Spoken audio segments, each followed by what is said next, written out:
Excellency, distinguished delegates, I'm delighted to join you, delegations from both countries, for the 26th session of the India-Russia Intergovernmental Commission for Trade, Economic, Scientific, Technological and Cultural Cooperation. We are meeting here after about 10 months since the last session in November 2024 in New Delhi. And I think this is perhaps the shortest intervals between two sessions that we've ever had. Over the last 4 years, Excellency, our bilateral trade in goods has increased, as you have noted, from more fivefold, from $13 billion in 2021 to $68 billion in 24-25, and it continues to grow. However, a major trade balance has accompanied the growth. It has increased from 6.6 billion to 58.9 billion, which is about 9 times. So we need to address that urgently.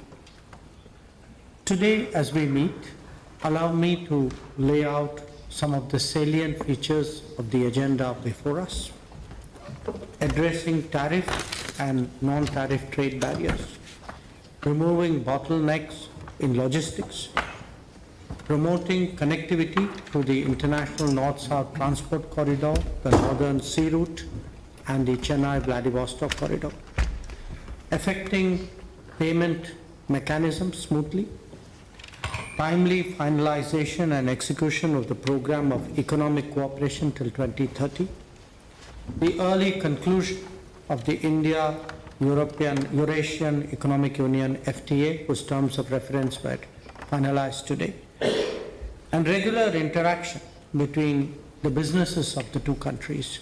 These are among the key elements. They will not only help to address the imbalance and grow our trade, but also hasten the timely achievement of our revised trade target of $100 billion by 2030. Colleagues, we are all acutely aware that we are meeting in the backdrop of a complex geopolitical situation. Our leaders remain closely, regularly engaged. They provide us wise and practical guidance to our special and privileged strategic partnership. We have had 2 in-person meetings last year and are personally committed to further advancing our strategic partnership. Today, as we meet here for the IRI-GCTEC, allow me to make some suggestions on how we can improve our efficiency and rise to the occasion of deepening our economic cooperation. One, the various working groups and subgroups could perhaps take a more creative and innovative approach towards their respective agendas. The challenges posed by the larger landscape that I mentioned require us to do so. And this should be done in a manner in which it works for both sides.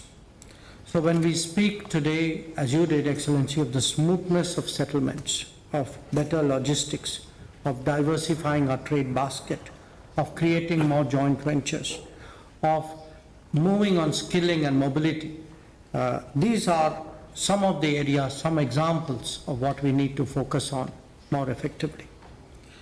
Second, we should continuously diversify and expand our agenda through mutual consultation. It should help to tap into the full potential of our trade and investment ties. We should not get stuck on the beaten track. Doing more and doing differently should be our mantras. Third, I would urge that we set ourselves some quantifiable targets and specific timelines so that we challenge ourselves to achieve more, perhaps even surpass what we set out to do. Each working group and each subgroup could apply itself to setting of targets and see what we could achieve by the next session of the IRI-GCTEC. For example, if you are looking at trade barriers, could we pick a certain number and make a commitment? If we have agreed to a certain proposal, can we set a firm timeline for that? So I believe that each working group and subgroup should include at least one possible target and pursue it with full tenacity. Four, I would suggest for your consideration that we should have at least 2 intersessional meetings between the IRIGC sessions. We could also do a virtual midterm review with all the co-chairs like we did in 23. It will certainly help us to take corrective measures and come up with adjustments which are required. To make that happen, I think it would also be useful if we each one designate a clearinghouse for the IRIGC TEC on both sides, who will remain in touch. Finally, we will be, after this meeting, going on to a business session, and I would suggest for your consideration that we could have a coordination mechanism between the business forum and the different working groups of the IRIGC, so that there is a two-way flow between people in the business world and people in the policy world. We would like the IRIGC to become even more result-oriented, relevant, and readily available to the business communities of the two sides. So allow me to conclude by recalling that the IRIGC is a key mechanism to prepare for the annual summit which we expect to hold at the end of this year. And indeed, it's our working, it's what we deliver that really drives the relationship between India and Russia.